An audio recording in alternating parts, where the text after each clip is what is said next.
आपके वही काम आएगा जो आपने उसको समर्पण कर दिया, वो आगे जुड़ जाएगा। जब आप पहुंचोगे आपकी फाइल में एक एक चीज नोट मिलेगी, आपने ये कर्म किया, ऐसे किया, अब ऐसे करना चाहिए। एक एक अक्षर बोल बोल करके पढ़ाया जाएगा। वहाँ ना कोई गवाह होगा, वो स्वयं गवाह होगा, स्वयं सब कुछ न्याय करने वाला होगा, स्वयं वकील होगा।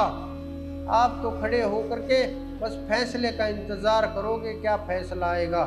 अगर आपने भजन कर रखा है, काल की औकात नहीं, यम की औकात नहीं, जिसको धर्मराज बोलते हैं उसकी औकात नहीं आपकी फाइल को टच कर दे। मुझे नहीं लगता, मैंने देखा बहुत नजदीक से, औकात नहीं, हाथ पैर कांपने लगते हैं उसके। ये नहीं कि वो किसी से नहीं घबराता, बिल्कुल घबराता है।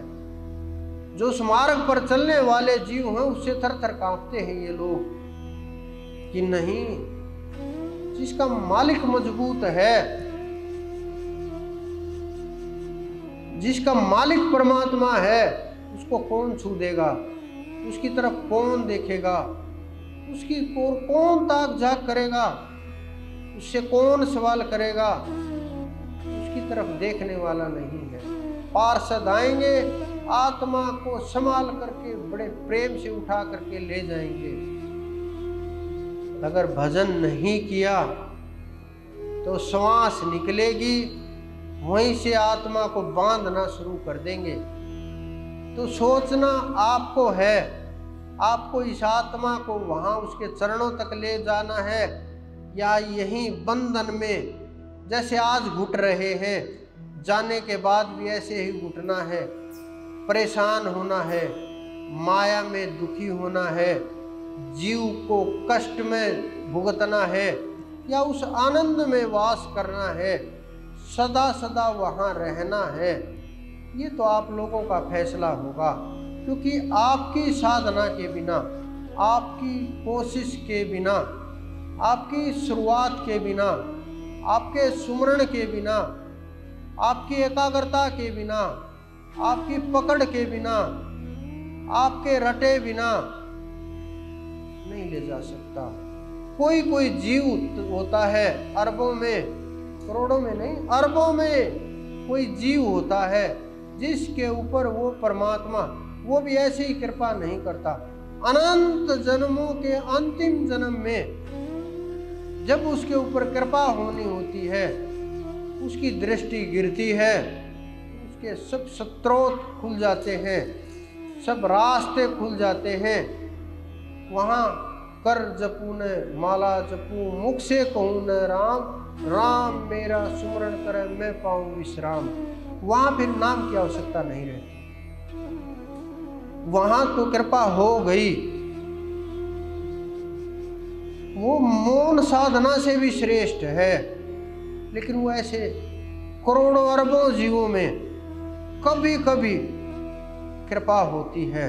उसके लिए कितनी पात्रता चाहिए, उसके लिए कितने जन्मों की तपस्या चाहिए, उसके लिए कितनी साधना चाहिए, उसके लिए कितना इंतजार चाहिए, उसके लिए कितनी प्यास चाहिए, उसके लिए हृदय कितना विराट चाहिए ग्रहण करने के लिए, उसके लिए कितनी अंदर शीतलता चाहिए। आप सोचिए, क्रोध से जो भरे हुए जीव हैं, जो एक पल में छटपटाते हैं, थोड़ा सा अहंकार के चोट लगी, थोड़ा सा मटके की तरह बजा करके देखा, बजाते ही बजते नहीं टूट जाते हैं।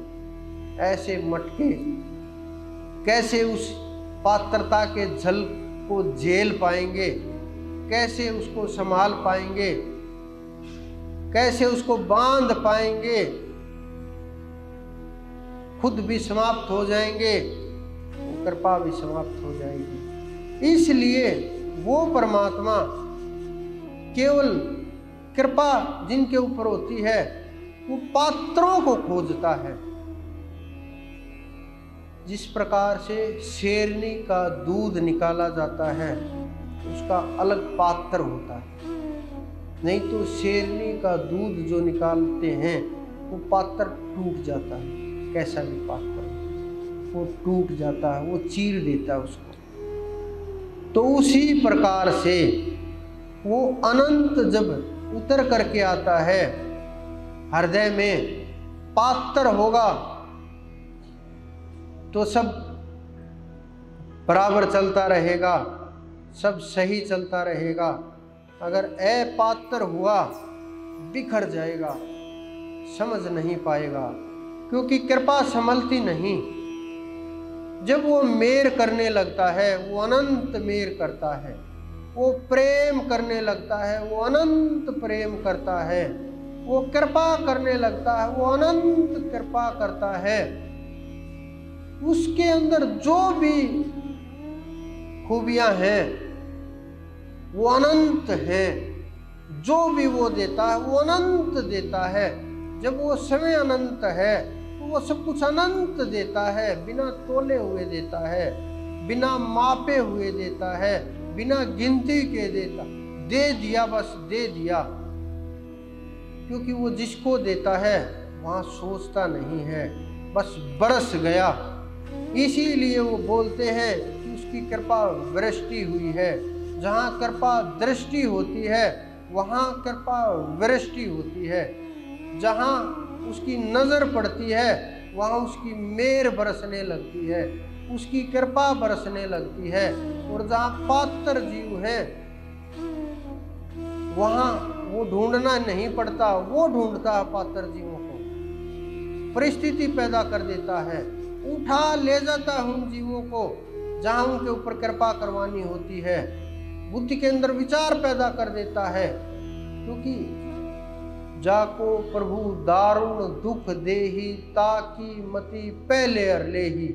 जिसको परमात्मा दुख देता है उसकी बुद्धि का पहले हरण कर लेता है। तो उसी प्रकार से जिसके ऊपर परमात्मा कृपा करता है उसकी भी बुद्धि का हरण कर लेता है, उसकी भी बुद्धि अपने अनुसार चलाता है, उसकी बुद्धि को पकड़ के खेल खेलता है, उसकी बुद्धि को उठा करके अपने अनुसार चलाता है, उसकी बुद्धि को पकड़ के संतों के पास ले जाता है। जहाँ उसने कृपा की है वहाँ उन जीवों को उठा करके वहाँ डाल देता है।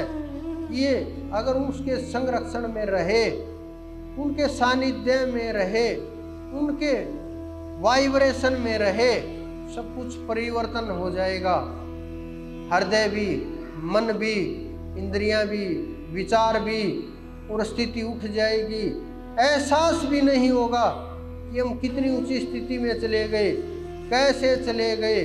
बहुत वर्षों की साधना जो कार्य नहीं कर सकती, वो सानिध्य कुछ पल का ही। इसी कारण से संतों के साथ लोग रहते थे सेवा में, कि वो सेवा क्यों करते, उन्हें क्या मिलेगा? उन्हें वो मिलेगा जो किसी भी वस्तु से नहीं खरीदा जा सकता, न हीरे से, न जवाहरात से, न स्वर्ण से, न असरफियों से, न मोहरों से, न कागज के टुकड़ों से, वो नहीं खरीद सकते। तो वो जो उन्हें प्राप्त होगा वो अनंत है, वो कभी समाप्त होने वाला नहीं है। वो जो ताकत है उसका कोई मुकाबला नहीं है। मुकाबला तो दूर की बात, उसकी तुलना ही नहीं की जा सकती, उसका वर्णन ही नहीं किया जा सकता। जो उनको मिला है, सारी ब्रह्मांड की दौलत अगर उनको दे दी जाए, सब फीका है, एक अंश के बराबर भी नहीं है उसकी कृपा के। क्योंकि ये सब चीज़ें अक्षणिक नष्ट हो जाने वाली हैं, और उसकी कृपा अनंत है, कभी नष्ट नहीं होगी, कभी नष्ट न होने वाली है, न कभी होगी। तो अपने आप को जब आप इस जीव भाव से जगाओगे, इस ब्रह्म भाव की ओर बढ़ाओगे, परमात्मा से प्रेम करोगे, उनके चरणों में अपना समर्पण करोगे, अपनी सूरत उनके नख कमल में लगाओगे, आपको एहसास, आपको अपने पास होने का एहसास, आपको नज़दीकी का आभास, आपका अभ्यास रंग लाना शुरू कर देगा। तो जो ये लोग ऐसा बोलने वाले हैं, समझो घड़ा अभी खाली है ऊपर से, इसलिए बज रहा है। जब घड़ा भर जाएगा बजेगा नहीं, शांत हो जाएगा। जब तक पात्र खाली है, चल रहे हैं, हिल रहा है।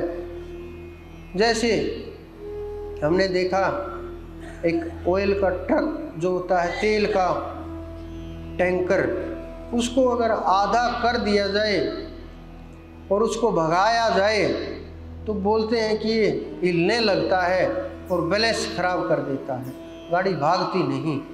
हिलने लगा, गाड़ी उधर उधर फेंकने लगता है गाड़ी को। अगर उसको भर दिया जाए, गाड़ी कितनी भी भगाओ, बैलेंस का दिक्कत ही नहीं होती।